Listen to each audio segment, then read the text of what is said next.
ناظرین کرام، السلام علیکم ورحمۃ اللہ وبرکاتہ۔ حجاج ابن یوسف کا نام یقیناً آپ نے سنا ہوگا۔ حجاج ابن یوسف کے زمانے میں بہت ساری بغاوتیں اٹھتی رہیں اور وہ بڑی ہی سختی کے ساتھ انہیں دباتا رہا۔ ایک مرتبہ اسی طرح سے ایک ایسی قوم پر حجاج ابن یوسف نے غلبہ پایا جو بغاوت کی مرتکب ہوئی تھی۔ اس نے حکم دیا کہ تمام لوگوں کو قتل کر دیا جائے، لہذا جلادوں نے سب کو قتل کرنا شروع کر دیا۔ آخر میں ایک اعرابی شخص بچتا ہے اور تبھی نماز کا وقت ہو جاتا ہے، تو حجاج ابن یوسف اپنے ایک سالار اور معتمد شخص قتیبہ ابن مسلم کو بلایا اور کہا کہ یہ قیدی تمہارے پاس رہے گا اور کل اسے دوبارہ میرے پاس حاضر کرو۔ بہرحال قتیبہ ابن مسلم اس قیدی کو لے کر کے اپنے گھر کی طرف چلتے ہیں۔ قتیبہ کہتے ہیں کہ میں جب اس اعرابی کو لے کر کے چلا تو راستے میں اس نے بڑی ہی منت اور سماجت کے ساتھ، بڑی لجاجت کے ساتھ اس نے کہا کہ اے قتیبہ، اگر تمہارے اندر ذرا سا بھی اگر خیر ہے تو میں تم سے ایک بات کہنا چاہتا ہوں۔ قتیبہ ابن مسلم نے کہا کہ بتاؤ کیا بات ہے؟ تو اس اعرابی شخص نے کہا کہ میں یہ چاہتا ہوں کہ میرے پاس لوگوں کی کچھ امانتیں ہیں، لہذا مجھے تھوڑی مہلت مل جائے تاکہ میں لوگوں کی وہ امانتیں واپس کر دوں، اور لوگوں کے کچھ حقوق ہیں اور بہت سارے معاملات ہیں، میں اپنے رشتہ داروں کو اور اپنے قریبیوں کو میں وہ سپرد کر دوں۔ کیا مجھے اتنی مہلت مل سکتی ہے کہ میں آج کی رات اپنے گھر چلا جاؤں، پھر میں آ جاؤں گا؟ قتیبہ ابن مسلم کہتے ہیں کہ میں اس کی بات سن کر کے مسکرایا اور کہا کہ یہ کیا ممکن ہے کہ میں تمہیں آج کی رات مہلت دے دوں اور تم کل پھر واپس آ جاؤ؟ تو اعرابی کہتا ہے کہ میں اللہ کو کفیل بناتا ہوں، ضامن بناتا ہوں کہ کل میں آ جاؤں گا۔ قتیبہ ابن مسلم کہتے ہیں کہ میں کئی بار انکار کرتا رہا اور وہ اصرار کرتا رہا، بالآخر مجھے اس کے اوپر ترس آ گیا اور میں نے اسے جانے کی اجازت دے دی۔ قتیبہ ابن مسلم کہتے ہیں کہ میں نے جیسے ہی اسے چھوڑا وہ بہت تیزی کے ساتھ نکلا، اپنے گھر کی طرف نکل گیا، اور قتیبہ ابن مسلم کہتے ہیں کہ جیسے ہی وہ نکلا اس کے بعد ہی سے مجھے پچھتاوا لگنا شروع ہو گیا کہ میں نے یہ کیا کر دیا۔ اگر یہ واپس نہیں آیا اور مجھے یقین ہے کہ وہ واپس نہیں آئے گا، کل میرے ساتھ حجاج بن یوسف کیا کرے گا؟ کہتے ہیں قتیبہ ابن مسلم کہتے ہیں کہ میری زندگی کی سب سے بھیانک رات وہ تھی کہ جہاں اس بات کی ناامیدی تھی کہ وہ شخص واپس آئے گا، وہیں اس بات کا خوف مجھے لاحق تھا کہ حجاج ابن یوسف کل اس قیدی کے بارے میں پوچھے گا تو میں کیا جواب دوں گا۔ بہرحال دوسرے دن صبح ہی دروازے پر دستک ہوئی۔ قتیبہ ابن مسلم کہتے ہیں کہ میرے گھر پر دستک ہوئی دروازے پر۔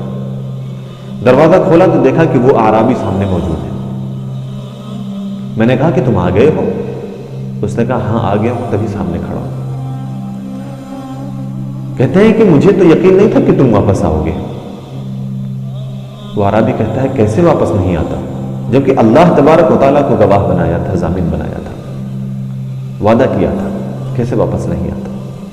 بہرحال قتیبہ ابن مسلم اس اعرابی کو لے کر کے حجاج ابن یوسف کے دربار میں حاضر ہوتا ہے،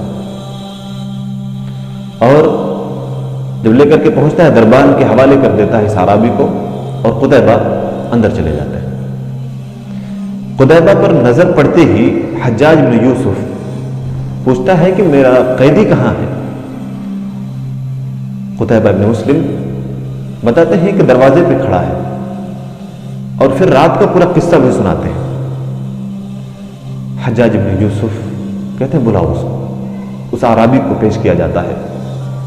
حجاج ابن یوسف اوپر سے نیچے تک اس اعرابی کو ایسے دیکھ رہا ہوتا ہے، ایسا لگتا ہے وہ کوئی فیصلہ کر رہا ہے، اور بالآخر وہ گرج کر کے کہتا ہے بلند آواز میں کہ قتیبہ ابن مسلم، میں نے اس اعرابی کو تمہارے حوالے کر دیا ہے، اب تم جو چاہو اس کے ساتھ سلوک کر سکتے ہو۔ قتیبہ بن مسلم اسے لے کر کے نکل آتے ہیں اور پھر باہر نکل کر کے کہتے ہیں کہ تم آزاد ہو، میں نے تمہیں آزاد کر دیا، تم جہاں چاہو جا سکتے ہو۔ وہ اعرابی قتیبہ ابن مسلم کے آزاد کرنے کے بعد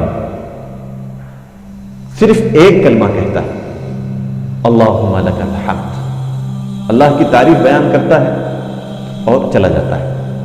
قتیبہ ابن مسلم کہتے ہیں کہ میں نے اس شخص کو، اس اعرابی کو موت کے منہ سے نکالا ہے اور یہ شخص میرا ایک بار بھی شکریہ ادا نہیں کیا، اللہ کی قسم یہ مجنون ہے، یہ پاگل ہے۔ بہرحال دوسرے دن پھر سے دروازے پہ دستک ہوتی ہے قتیبہ ابن مسلم کے، نکل کر کے دیکھتے ہیں تو پھر وہ اعرابی سامنے کھڑا ہے۔ پوچھتے ہیں اب کیا ہوا، کیسے آنا ہوا؟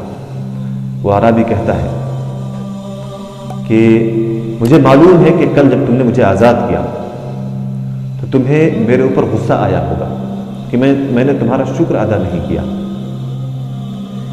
دراصل میں یہ نہیں چاہتا تھا کہ میں اللہ کے شکر کے ساتھ کسی اور کے شکر کو شریک کروں، اس وجہ سے میں نے تمہارا شکریہ ادا نہیں کیا تھا، میں آج تمہارا شکریہ ادا کرنے آیا ہوں۔ میرے بھائیوں، یہ واقعہ سنانے کے پیچھے دو اہم مقصد ہیں۔ پہلی بات، وعدہ خلافی نہیں کرنی چاہیے کسی بھی صورت میں، ایفائے عہد ہونا چاہیے، عہد کی پاسداری ہونی چاہیے۔ دوسری بات، قتیبہ ابن مسلم کے آزاد کر دینے کے بعد اس اعرابی کی جگہ پر ہم میں سے کوئی اور ہوتا تو کتنی خوشامد کرتا، کتنے شکر اس کے ادا کرتا، اور پھر وہ ان القاب سے اسے نوازتا جو اس کے لیے درست بھی نہیں ہوتے۔ اور اس کے علاوہ سب سے اہم جو میسج ہے وہ ایفائے عہد کے تعلق سے ہے، وفاداری کے تعلق سے ہے۔ ہر صورت میں ہمیں عہد کو پورا کرنا چاہیے۔ اللہ تبارک و تعالیٰ سے دعا ہے کہ ہمیں اللہ تبارک و تعالیٰ عہد پورا کرنے والا بنائے۔ آمین۔ السلام علیکم و رحمۃ اللہ۔